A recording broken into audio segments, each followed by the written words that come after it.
Hi friends, ఈరోజు సింపుల్గా chicken curry చేసేద్దాం రండి. రైస్ ఆర్ రోటీ దేంతోనైనా చాలా బాగుంటుంది, చాలా ఈజీ కూడా.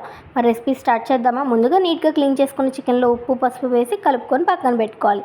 మసాలా కోసం మిక్సర్ జార్లో కట్ చేసుకున్న ఆనియన్స్, టమాటో, జీడిపప్పు, 1 స్పూన్ ధనియా జీరాని వేసి ఫైన్గా పేస్ట్ చేసుకోవాలి. కడాయిలో కొద్దిగా ఆయిల్ వేసి బిర్యానీ లీవ్స్, దాల్చిన్, లవంగా, ఇలాచీ, కట్ చేసుకున్న ఆనియన్స్ వేసి వేయించుకొని 1 స్పూన్ అల్లం వెల్లుల్లి పేస్ట్, రుచికి సరిపడ ఉప్పు, కారం, గరం మసాలా, ధనియా జీరా పౌడర్ని వేసి ఫ్రై చేసుకొని మ్యారినేట్ చేసుకున్న చికెన్ని వేసి మంచిగా మిక్స్ చేసుకొని లిడ్ క్లోజ్ చేసి చికెన్ని కంప్లీట్గా కుక్ చేసుకోవాలి.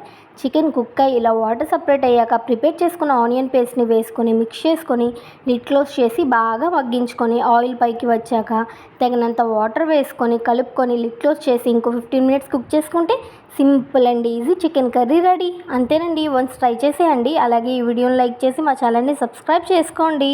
Bye friends.